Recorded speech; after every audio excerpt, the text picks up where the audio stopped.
The story of naval power is, at its heart, the story of civilization's restless urge to reach beyond its own shores. Long before the thunder of cannons or the sweep of vast imperial fleets, humanity's relationship with the sea was already shaping the course of world history.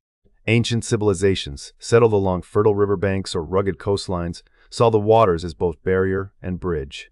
For these early societies, the sea offered both opportunity and peril, and their first tentative voyages marked the beginnings of a force that would come to shape the fate of nations: naval power. The ancient Egyptians, among the first to recognize the strategic and economic potential of the sea, developed maritime forces that would influence generations to come. Evidence suggests that as early as the Old Kingdom, Egyptians built fleets not only for travel along the Nile, but also for expeditions into the Red Sea. These journeys likely facilitated trade with distant lands, allowing the Egyptians to import valuable resources and knowledge. The existence of such maritime forces in ancient Egypt challenges the idea that sea power is a purely modern phenomenon. Instead, the Egyptians' early mastery of naval capabilities shows how fundamental maritime strength has been to the rise and endurance of great civilizations. As centuries passed, the importance of sea power became even more pronounced. The Sumerians, living in Mesopotamia's riverine landscape, used boats for trade and communication, but it was the Phoenicians who truly unlocked the potential of the open sea. Their agile ships crisscrossed the Mediterranean, serving as arteries of commerce and cultural exchange. The Phoenicians established distant colonies and trading posts, forging commercial networks that linked far-flung peoples and economies. Maritime trade became both the lifeblood of prosperity and a catalyst for cultural and technological diffusion. The ancient Greeks and Romans, inheriting and expanding these networks, recognized the immense strategic value of controlling trade routes and naval passages. The Greeks, in particular, offer a vivid early example of naval power's decisive impact on history. During the Greco-Persian Wars, mastery of the sea became a matter of survival and dominance. At the Battle of Salamis, the Greek fleet, using superior maneuverability and intimate knowledge of local waters, managed to turn back the formidable Persian armada. This victory underscored a key principle: control of the seas could determine the outcome of conflicts on land. The Greeks' reliance on their navy was not just a tactical choice, but a recognition of the sea as a strategic theater in its own right. Historians generally agree that the Romans also embraced maritime power as a cornerstone of their imperial ambitions. Their rivalry with Carthage, remembered through the epic Punic Wars, was fought as much on water as on land. The struggle for supremacy in the Western Mediterranean was, at its core, a contest of fleets, with each side seeking to control trade and communication routes vital to their economies and military campaigns. The Romans' eventual victory, achieved in part through their ability to innovate and adapt naval technology, laid the groundwork for a new era of Mediterranean dominance. As historian Alfred Thayer Mahan later observed, the profound influence of maritime strength on these world-shaping events is often overlooked.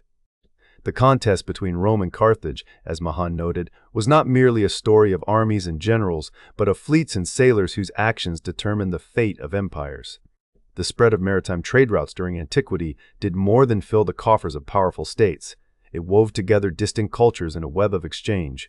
Goods, ideas, and technologies flowed along these routes, often transforming societies in unexpected ways.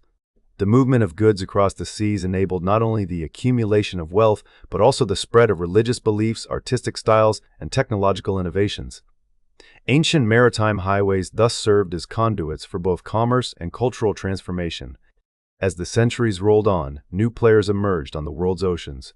The Vikings, with their sleek longships, demonstrated how naval mobility could be harnessed for both exploration and conquest. Their voyages carried them from the icy fjords of Scandinavia to the shores of North America, reshaping the political and economic landscapes of Europe in the process. Later, the rise of the Italian city-states, Venice and Genoa most prominent among them, heralded a new phase in the evolution of maritime power. These city-states, positioned at the crossroads of East and West, wielded fleets not just as instruments of war, but as engines of commerce. Their dominance of Mediterranean trade routes underscored the inseparable link between naval strength and economic prosperity. By the early modern era, the stakes of naval dominance reached a global scale. The emergence of oceanic empires between the 15th and 18th centuries marked a turning point in world history. States such as Portugal, Spain, England, and the Netherlands vied for control of vast maritime networks that spanned continents. The establishment of trade routes stretching from the Americas to Asia intensified competition for naval supremacy. Control of the seas now meant access to unimaginable wealth, Spices, silver, and other coveted commodities poured into the coffers of maritime empires. This period saw navies transform from regional forces into instruments of global power projection, capable of shaping the destinies of distant peoples and territories. England's rise as a maritime power during the 17th and 18th centuries provides a vivid illustration of the changing nature of naval dominance. Between 1650 and 1850, England underwent a profound transformation, expanding its trade networks and integrating itself into a burgeoning global economy. Maritime networks became the connective tissue of empire, binding together far-flung colonies and enabling the movement of goods, people, and ideas on an unprecedented scale. The Royal Navy, as the embodiment of English sea power, played a crucial role in securing these networks and projecting national influence. In American history, the founding of the United States Navy and the early naval conflicts that followed reflected an understanding of these enduring principles. The fledgling United States, aware of the strategic importance of maritime strength, established its own naval force to protect commerce, deter adversaries, and assert its place among the nations of the world. These early efforts laid the groundwork for a tradition of naval engagement that would continue to shape the country's development. Underlying all these historical episodes is a set of foundational concepts that continue to inform naval dominance theory. The idea of sea control, the ability to command a maritime area and deny it to others, emerges as a central pillar. Maritime trade, as both an objective and a means, provides the economic underpinning for naval competition. The strategic significance of navies, whether in defending commerce, projecting power, or deterring rivals, remains a constant theme across eras and empires. Yet, as the historical record shows, the evolution of naval power is far from a linear tale. It is a story marked by innovation, adaptation, and the relentless pursuit of advantage in an ever-changing environment. From the reed boats of ancient Egypt to the mighty ships of the early modern period, naval power has repeatedly proven its capacity to alter the balance of power and shape the destinies of nations. The birth of naval dominance, then, is not an isolated episode in history. It is an ongoing process, animated by the ceaseless movement of peoples and the enduring allure of the sea. In the closing decades of the 19th century, the world entered what many have called the Age of Sea Power, a period when the fate of nations seemed to hinge on the strength and reach of their navies. At the center of this intellectual and strategic revolution stood Alfred Thayer Mahan, an American naval officer whose writings would shape the very language and logic of maritime competition on a global scale. While many thinkers contributed to naval theory during this era, it was Mahan's work, most notably his 1890 book, The Influence of Sea Power Upon History, that crystallized the arguments for why navies mattered, not only in war but as enduring engines of national greatness. Mahan's theories emerged in a world undergoing rapid change, as industrialization, expanding trade, and the scramble for colonies transformed how states conceived of their interests and vulnerabilities. He believed that history offered lessons for the present, turning to the example of British naval dominance to illustrate his central claims. According to Mahan, the rise of great powers was inseparable from their ability to command the seas. He identified several interlocking factors: geography, population, government, navy, and commercial fleet, that together determined a nation's potential for sea power. Geography, he argued, bestowed advantages on those able to access and defend important maritime routes. A vigorous population and strong government could marshal the resources necessary to build and sustain fleets. Most importantly, a robust navy and merchant marine were not just symbols of power, but practical tools for projecting influence and securing prosperity.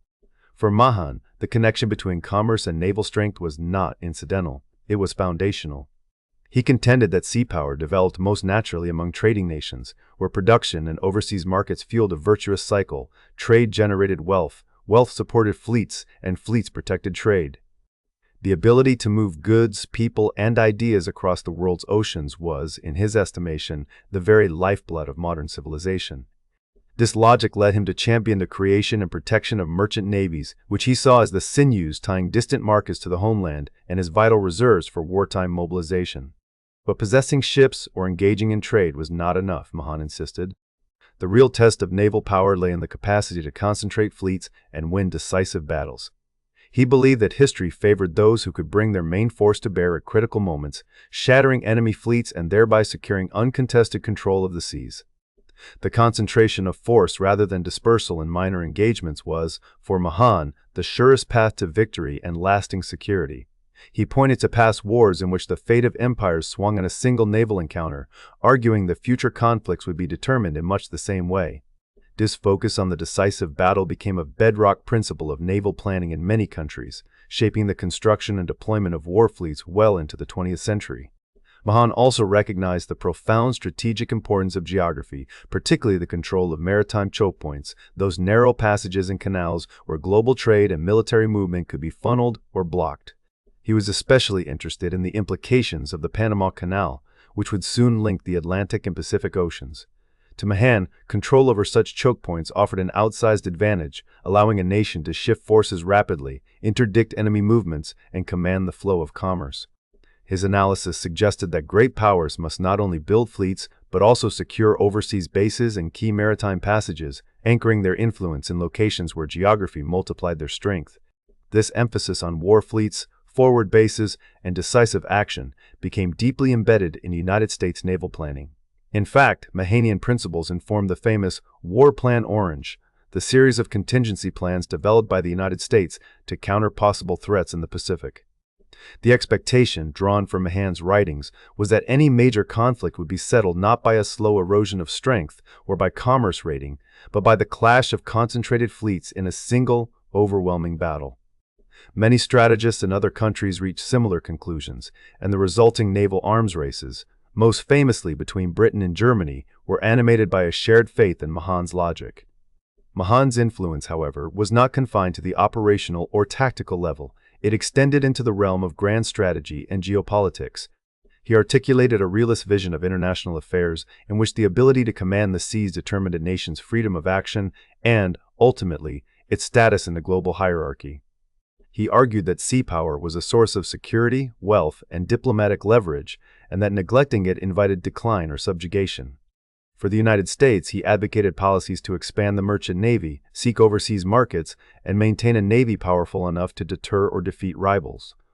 His ideas also fed into debates about the legal status of commerce and the so-called immunity principle, as Americans wrestled with the implications of projecting their own maritime power while protecting their interests from foreign interference. As with all influential theories, Mahan's work did not go unchallenged or unmodified. Other thinkers, such as Julian Corbett, offered alternative perspectives that emphasized the interplay between land and sea and the importance of limited wars and blockades. Yet the relationship between Mahan and his contemporaries was often more complementary than strictly opposed.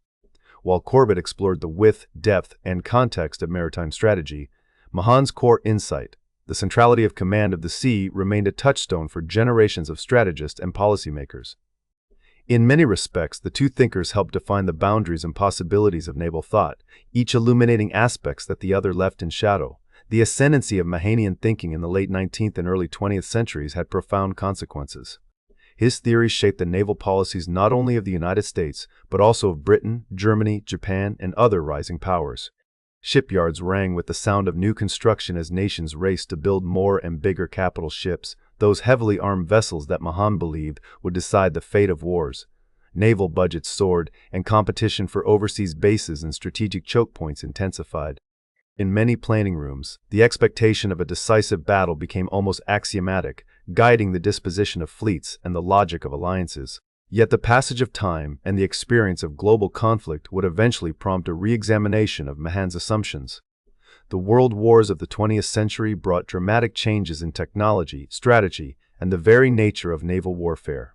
Submarines, aircraft, and new doctrines challenged the primacy of the surface fleet and the idea that a single climactic engagement would determine the outcome. Historians and strategists began to question whether Mahan's focus on decisive battle and the concentration of capital ships had become a flawed paradigm, one that underestimated the complexity and unpredictability of modern conflict. Nonetheless, Mahan's legacy endures.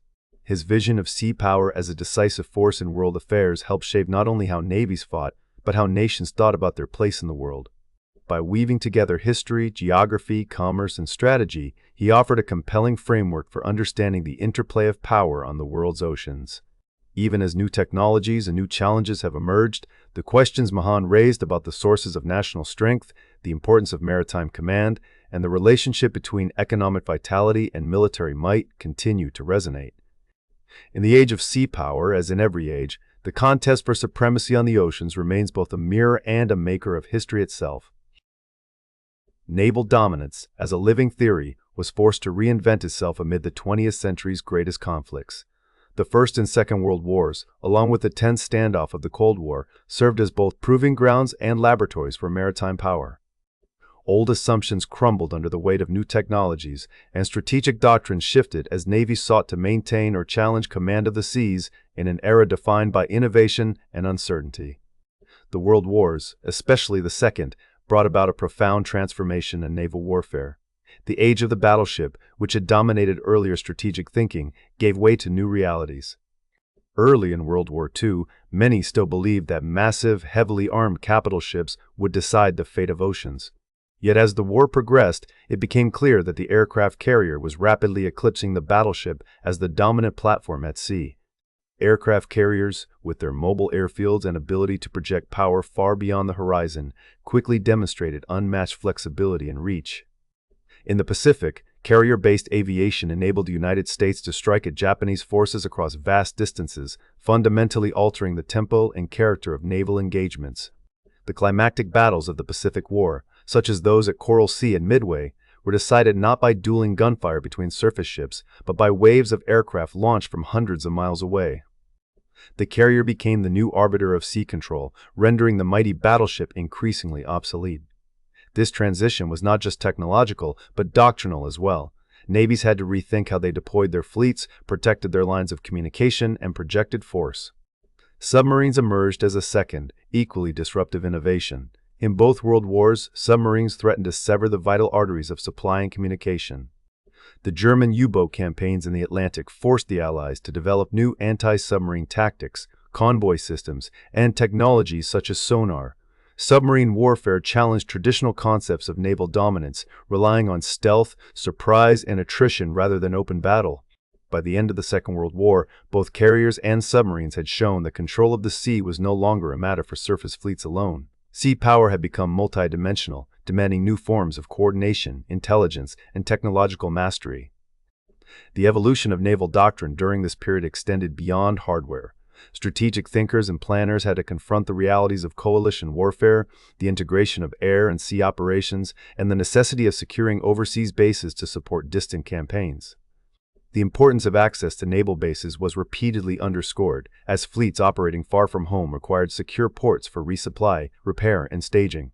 The British and American navies, in particular, refined their operational art through years of national and coalition experience, learning to coordinate not only within their own services but also with allies. This adaptability was essential, as the complexity of 20th century naval warfare far exceeded anything envisioned by earlier generations.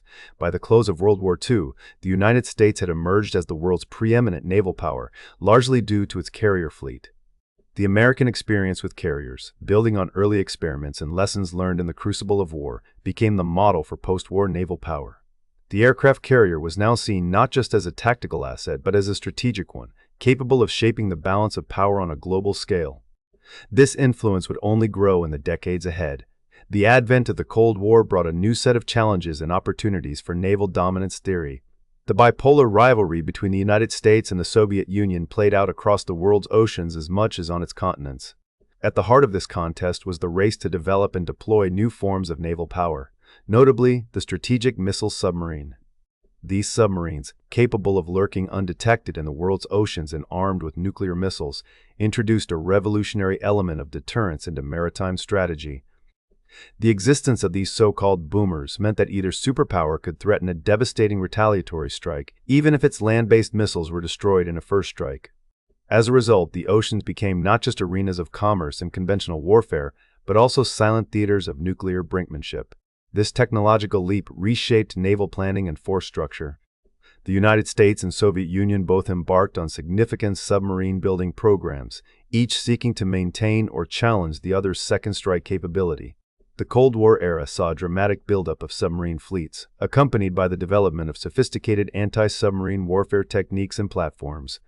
The United States Navy, for example, invested heavily in sonar networks, specialized aircraft, and fast-attack submarines designed to track and, if necessary, destroy enemy missile submarines.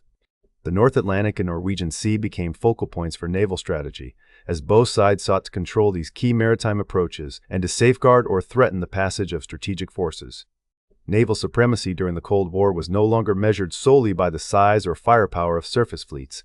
Instead, it required seamless coordination among naval, air, and ground forces. The prospect of joint operations became central to both United States and Soviet planning.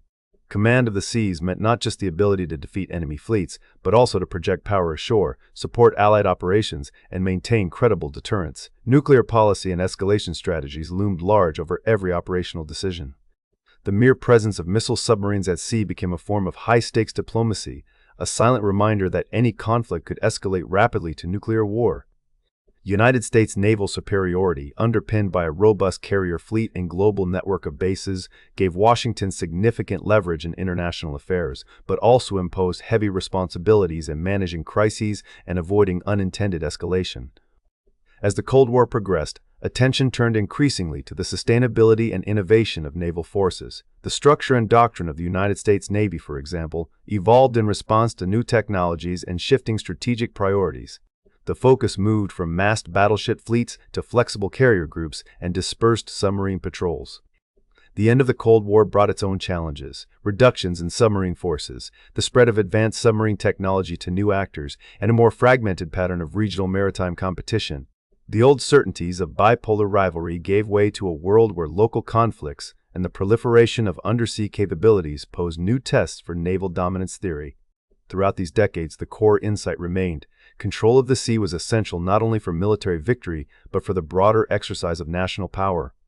Yet the methods by which that control was asserted, challenged, and maintained evolved in step with technology, doctrine, and the shifting balance of global politics. What began in the age of battleships and decisive engagements matured into a multidimensional contest of innovation, endurance, and deterrence, a contest that continues to shape the maritime world to this day. In the world's great navies today, the contest for maritime dominance unfolds amid swirling tides of innovation, persistent rivalry, and rapidly shifting threats. Theories of naval power, once forged in the age of steam and steel, are now tested by a landscape that is both unpredictable and interconnected, where the very definition of dominance is being reimagined. Carriers and submarines no longer alone define the balance of power at sea. Instead, fleets now face a spectrum of challenges, from the rise of non-Western naval powers to the proliferation of disruptive technologies and the emergence of asymmetric threats that can level the playing field between the mighty and the modest. At the heart of this transformation is the evolving role of the United States Navy. Its global reach and influence remain significant, yet its supremacy is increasingly contested. In recent years, the United States Navy has faced mounting pressures on several fronts. While it continues to project power worldwide and respond to crises at a moment's notice, it must also grapple with budget constraints, shifting priorities, and the relentless advance of potential rivals, most notably China, whose naval expansion has been both rapid and strategic. The rise of the People's Liberation Army Navy has injected new urgency into debates about the future of sea power, especially as Beijing adopts doctrines and capabilities that challenge the traditional strengths of Western fleets. China is not alone in this resurgence. Across the global south, a naval awakening is underway. Nations such as India, Brazil, and others are expanding their maritime ambitions, investing in fleets and infrastructure, and asserting their interests in regional seas. This renewed focus reflects a growing recognition of the oceans as arenas for both opportunity and contest.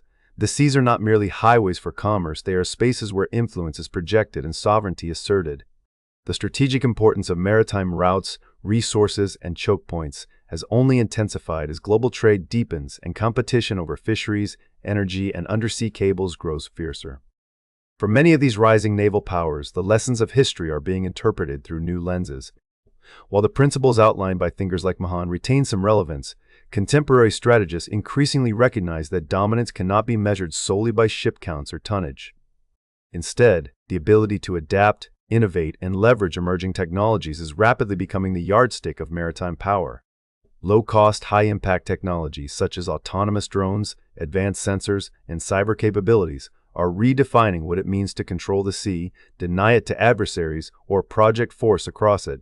In contested maritime domains, where access can no longer be guaranteed, these tools offer asymmetric advantages, allowing even modest actors to pose significant challenges to larger navies. Nowhere is this shift more evident than in the proliferation of hypersonic weapons and their impact on naval strategy. The advent of missiles that can travel at several times the speed of sound has upended long-standing assumptions about fleet defense and survivability. Hypersonic systems, with their ability to evade traditional interception methods, threaten to render even the most sophisticated surface ships vulnerable. The offensive and defensive calculus for navies is being rewritten in real time, as commanders and planners confront the daunting prospect that a single, relatively inexpensive weapon could neutralize a billion-dollar platform. This new era of warfare has forced navies to reconsider not only their investments in ships and aircraft, but also their doctrines for deterrence, escalation, and crisis management. The impact of these technological breakthroughs extends beyond missiles. Artificial intelligence, for example, is beginning to transform the operational assumptions of naval forces. Artificial intelligence-enabled systems can sift through vast quantities of sensor data, automate decision-making in high-pressure environments, and even control the movements of unmanned vessels or swarms of drones. This infusion of intelligence and autonomy into maritime operations is a double-edged sword. On one hand, it offers the prospect of greater efficiency, faster reactions, and enhanced situational awareness. On the other, it introduces new vulnerabilities, from cyber attacks to the unpredictability of machine-learned behaviors in the fog of war. Asymmetric threats have also gained unprecedented salience. Recent conflicts have demonstrated how relatively unsophisticated actors can employ novel tactics, such as drone swarms or coordinated missile attacks, to disrupt powerful navies and undermine traditional concepts of power projection. The so-called Houthi model, as observed in the Red Sea, exemplifies this trend. By leveraging inexpensive drones and missiles, non-state actors have challenged Western naval forces, forcing them to expend costly defensive resources and reconsider the sustainability of their forward presence. The economic asymmetry of these encounters is striking. Defending against a swarm of drones can require more in resources than the attackers invest, raising difficult questions about the long-term viability of current naval doctrines. The United States Navy, recognizing these trends, has embarked on a process of adaptation. Its 2026 HEAD strategy is emblematic of this shift, emphasizing scalable, adaptable, and cost-effective forces that can respond to great power competition while remaining flexible in the face of technological upheaval. Rather than relying solely on large, exquisite platforms, the Navy is experimenting with distributed fleets, unmanned systems, and new forms of networked warfare. This approach seeks to hedge against uncertainty, acknowledging that the future character of naval conflict may be defined as much by adaptability as by raw strength. Alliances, too, are being reimagined in light of contemporary realities. North Atlantic Treaty Organization and other multinational partnerships have begun to adapt the theory of naval dominance to collective strategies, recognizing that no single nation can master every challenge alone. Alliance. Maritime strategies now stress interoperability, information sharing, and joint investment in emerging technologies. The emphasis is on creating a web of deterrence and resilience, rather than relying on a handful of dominant platforms or nations. China, for its part, has prioritized asymmetric warfare and unmanned systems in its naval doctrine. By doing so, it seeks to offset the advantages of more established navies and exploit the vulnerabilities inherent in complex, expensive fleets. The strategic imperative for the United States in response is not simply to match China ship for ship, but to develop new ways of fighting, leveraging innovation, integration, and adaptability to maintain a credible deterrent and, where necessary, prevail in contested environments. The rise of irregular maritime warfare further complicates the picture. Proxies, unmanned vehicles, and unconventional tactics blur the boundaries between state and non-state actors, between open conflict and gray zone competition. Small, fast boats, underwater saboteurs, and cyber operations can all play outsized roles in shaping the maritime balance. Navies must now contend with a mosaic of threats that defy easy categorization, requiring a flexible blend of classical theory and modern innovation. Technological mastery, whether in artificial intelligence, quantum computing, or advanced sensors, now stands as a decisive factor in the struggle for naval supremacy, much as the steamship and the carrier once did. The relentless pace of innovation means that today's advantage can quickly become tomorrow's vulnerability. Navies that fail to anticipate or adapt risk obsolescence, while those that harness the power of new technologies may shape the maritime order for decades to come. As the United States and its allies rethink their economic and industrial roles, investing in unmanned systems and resilient supply chains has become a strategic imperative. The national security strategy underscores the need for sustained innovation and the integration of new technologies, not as optional enhancements, but as core elements of maritime power. In this new era, the enduring relevance of naval dominance theory lies not in static formulas or rigid hierarchies, but in its capacity to evolve. The principles that guided past generations' control of the sea, protection of commerce, projection of power remain vital, yet their application must be continually reassessed in light of changing threats and opportunities. History offers no guarantees, only lessons, that dominance at sea is a fleeting accomplishment, won and lost through ingenuity, adaptability, and the ceaseless contest of ideas and arms. As the world's navies chart their courses into uncertain waters, the future of sea power will be written not just by those who can build the mightiest ships, but by those who can best navigate the unpredictable currents of change.